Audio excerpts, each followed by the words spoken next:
صباح الخير واهلا. لو انت متابع الفيديو اللي فات معايا، احنا وصلنا لحته الجيم. احنا قلنا هنقرر هنعمل ريل استيت جيم، واحنا خدنا 3 مطورين: مدينه نصر اسكان والتعمير، مشروع سراي وباتر فلاي، وخدنا ماونتن فيو، خدنا تطوير مصر. وكانت نتيجه الفيديو اللي فات ان مدينه مصر هي اللي طلعت معانا طبقا للمقارنات والسبع نقط اللي انا هفضل انزلهم لك في كل فيديو بنلعب فيه الجيم ده. مدينة نصر فهو طلع معانا، وهندخل اسمين تانيين. هنختار مين النهارده؟ هنختار هايد بارك، وهنختار بي ار اي. كل ده احنا بنتكلم على التجمع الخامس. تعالى بقى ندخل على هايد بارك، اسم كبير وايه المشاريع اللي موجوده دلوقتي، وهنتكلم عن بي ار اي شويه. فخليني قبل ما ادخل على الديفلوبر اللي هو وورد اوف ماوث اكتر معروف وليه طبعا سابقه من اكتر من 11 12 سنه في تشغيل ميجا بروجكت زي هايد بارك نيو كايرو. فخليني ده خليه للاخر، وهنتكلم عن بي ار اي شويه عشان ده اسم اكيد بيتعرض عليك في الماركت ببيمنت بلان كانت مغريه، اللي هي بتاعه ال 14 سنه. طب ايه الهيستوري بتاعه الاول؟ خليني السبع نقط اللي احنا قلنا عليهم فيهم الكومبي بروفايل والفاليو فور ماني والستيج اللي انت بتشتري فيها، البيمنت بلان والافتر سيلز، وكل النقاط اللي احنا شرحناها هنتكلم فيها في كل ديفلوبر تاني. تعال نسمع او نحكي حدوته بسيطه. تعال نشوف حدوته بي ار اي دي من البدايه خالص. كانت مع مين الشركاء، وكانت ايه هي اصلا الشركه دي؟ الشركه دي اللي هي شركه بي ار اي بايونير. اولى مشاريعها بوينت 9 في مصر هنا. اولا هي شركه تداول اوراق ماليه كبيره جدا، فاوراق ماليه المفروض قويه جدا. بوينت 90 ده من انجح المولز اللي موجوده في التجمع الخامس. شايف انه انجح مول بيتأجر لحد يومنا هذا كلوكيشن وايز كترافيك. طبعا عايز تعرف مقومات الكوميرشال ولما تستثمر في الاداري والتجاري يبقى ايه، في فيديوز محطوطه برضو تفهمك الكلام ده. فبالارقام بوينت 90 خطير. فبرشح الديفلوبر ده جدا في موضوع الكوميرشال، لان هو عامل اكستنشن بوينت 9. كانت ايه مشاريعه تاني؟ تفتكر بقى معايا زمان ستون ريزيدنس اللي هي على الطريق الدائري. حدوته ستون ريزيدنس عايز اطلع منها بفكره بي ار اي هي مين او بايونير هي مين. ستون ريزيدنس للقادمين من السكان المعادي او اللي جايين من طريق الدائري المعادي داخلين على التجمع الخامس اللي هو جولف، قطامية جولف وقطامية هايتس والحتت دي. هتلاقي الطريق بالنسبه لك اكسسبيليتي وايز لطيف جدا للسكان دول، بس للاتجاه ده بس. ما دون ذلك لا.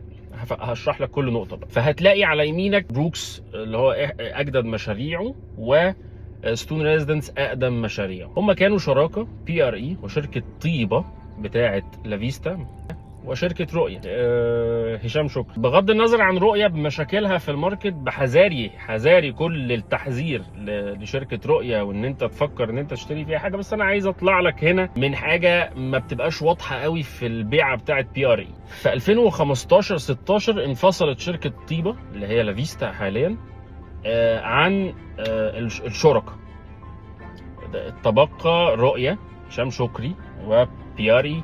مشاكل هشام شكري وغيره مش هنتكلم، حطيته في حته ان خلت بي ار اي تستحوذ على المشروع ستون ريزيدنس. اوكي، ستون ريزيدنس ده اخباره ايه؟ مش يعني عايزين نختار كلام برضو يكون لطيف ولائق يعني، بس مش احسن كومباوند تشتري فيه. واسال اي حد شاري فيه من زمان هيقول لك مش احسن كومباوند تشتري فيه. ليه؟ عشان التربه هناك كانت صخريه. طب ما عادي، ما اي ديفلوبر بيعرف يتعامل مع كل نوعيات التربه، اسواقهم صخريه ولكن بعد تسليم المشروع ما حصلش عزل معين وحقن معين للتربه، فحصل في اللاندسكيب مشاكل وكراكنج في البيلدينجز، مشاكل فيتل حصلت في المشروع كده يعني بقى سمعته مش حلوه. استحوذت بي ار اي بعد مشاكل رؤيه على الشركه كامله بنسبه يعني اولموست 90%. هم بيقولوا كده. ايوه يعني رؤيه معاكوا لسه؟ لا احنا استحوذنا على الشركه. طب ما هو استحواذ ده، ما انت بنسبه وهي بنسبه. لا احنا الاثنين واحد، وبقت بايونير هي اللي مالكه لمشاريع رؤيه وغيره وغيره وغيره. فالنقطه دي مش مفهومه شويه. ما اعرفش، التعاقد هو اللي هيحكم، وانت رايح تمضي هتشوف العقد طرف اول مين، جهتين ولا جهه حضرتك اللي. طب انا عايز اقول ايه من المشروع ده؟ ان المشروع دي سابقه اعمال الشركه مشروع مش حلو، ومش حلو ولا ارشح ان انت تشتري فيه حتى لو ريدي تو موف دلوقتي وبانستولمنتس وغيره وغيره. طيب ليه ما برشحش فيه؟ عشان المشاكل لسه قايلها لك دلوقتي. عشان اكسسبيليتي وايز المشروع ده كان بيتباع بالمناسبه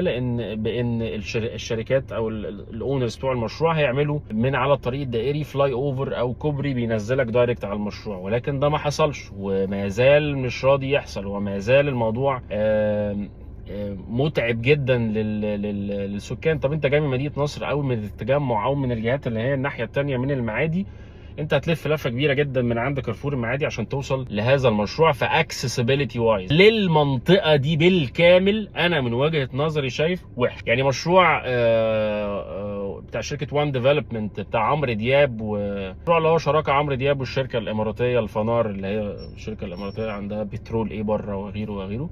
يوم ما اختاروا ارض جنب بروكس، او خدوا شريحه ارض كده يعني جنب مشروع ستون ريزيدنس وبروكس في الحته دي. طيب ماشي، ما بتبيع لي سيرفيس ابارتمنت، انا ما عنديش مشكله، وعمرو دياب على راسي من فوق يعني، ما عنديش مشكله. فما خدش معايا البروجكت ده بومينج قوي يعني، لان ما اهم حاجه في المشروع، مشروع كله انفست على وان ديفلوب. اول حاجه في الاستثمار ان انا اكسسبيليتي وايز يكون المشروع بالمنظر ده. لا اتوقع طبعا، انا يعني ما عملتش دراسه جدوى زي ما الناس العملاقه دي عملت، وما عملتش.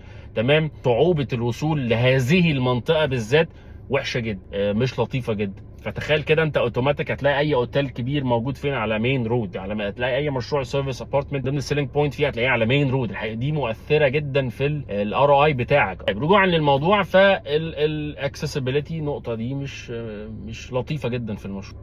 يعني بايونير عشان تعالج مشكله الكراكنج اللي انا بقول لك عليها في ستون ريزيدنس، راحت مديها شهاده ضمان بالتشطيب او بالخرسانات في المشروع ده 20 سنه. بتقدم شهاده ضمان 20 سنه للمشروع، يعني الى حد ما حلت المشكله.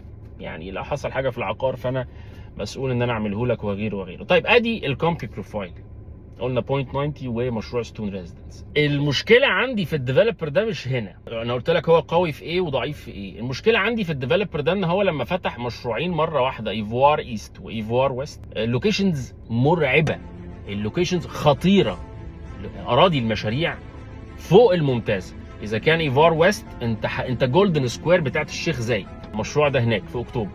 انت وشك بافري هيلز، في وشك ايتابا بتاعت سيتي ايدج، يمينك الربوه طلعت مصطفى، الاجرايه، منطقه كلها حلوه جدا، وهو سنتر واخد الارض اللي في النص وهضبه كده، وهيعمل فيها اليفيشنز باين. بنى كونستراكشن متاخر بطريقه مرعبه، يعني في تاخير معرفش، يعني انا شخصيا معرفش من ايه عشان اقول لك المشكله ايه. يعني ايفوار ايست لسه بسم الله الرحمن الرحيم حاطين اساسات، وطلعنا بقواعد وطلعنا باعمده في ارض المشروع. طب انت ليه بتعمل كده؟ انت ليه عايز يتقال عليك ان انت تتاخر في المشروع ده؟ خصوصا ان انت كاونر مالك لمشاريع ما سلمتش حاجه باسمك لسه غير 0.90، وده اداري تجاري مش سكن. مش هتكلم عليه لان احنا اتكلمنا على اداري تجاري كتير. انا مش فاهم. فهاجي عند حته الكريديبيليتي، هاجي عند حته الكومبي بروفايل. انت اونر قوي، بس كريل استيت يعني في اوبشنز احلى. خليني اقول الرد ده، في اوبشنز طبعا احلى. طب لما انزل الاوفر ل 14 سنه، انا عايزك لما تشوف الاوفرز دي ما هو دون 10 سنين و12 سنه واسكليتد، اللي هي دفعه في اخر السنه، او بتقعد يدرجها لك ويزودها لك في الاول، او في بالك سنوي او غيره ماكسيمم 12 سنه، وعامل البيمنت بلان دي وليك نسبه عند الاستلام وغيره. اي حاجه 15 سنه، اي حاجه 14 سنه، اي حاجه قبل لما تفرح اقلق. قبل لما الفرحه تاخدك كده 14 سنه وباين كان منزلها متشطبه في حاجات وبتاع، لا اصبر. هو ايه زي في مشروع في اكتوبر كده بدون ذكر اسماء، حاطط زيرو داون بيمنت على 15 سنه. يعني اول حاجه تيجي في دماغك، يحلني ويحلك ربنا على تسليم المشروع ده، يا تسلم يا ما تسلمش، يا فلوس ما اعرفش بتاعتي هتروح فين. بس انت ليه عامل على 14 سنه؟ ليه عايز تلم كاش فلو؟ لان انت من قوه الديفلوبر وملأته الملايين ان هو ما يعملش هكون سخيف واجيب لك المثال تاني اللي دايما بقوله وبتاع. يعني عمرك شفت صادق عامله على 14 سنه؟ ده حتى في ميجا لونش جديد هي لسه نازله بيه اخرنا 9 سنين. اسعاره لطيفه. هو عنده 2 لو انا هقارنك بيهم. لو شرق القاهره عندك ايفوار ايست وعندك بروكس 2 بادرومز عندك من اول 7.5، 3 بادرومز عندك من اول 9.5 10. ايفوار ايست التجمع الخامس عندك ال2 بادرومز من اول 9.5، 3 بادرومز من اول 12.5، 13 مليون. طب افتر سيلز، ما هي بقيه النقط مش عارف اقولها لك. ما هو انا بقيه النقط، طب قوه ما بعد البيع، طب الستيج اللي انا داخل فيها ستيج ايه؟ اهو انا يعني ما حصلش برايس ابريشيشن جامد قوي عشان اقول لك انت في ستيج بنسبه كذا في المية في المشروع ده، عشان انت فاهم. فهتلاقي لما تحط ال7 نقط اللي انت بتشتري بيهم العقار، هتلاقي ان 70% من النقط مش عارف ترد عليها.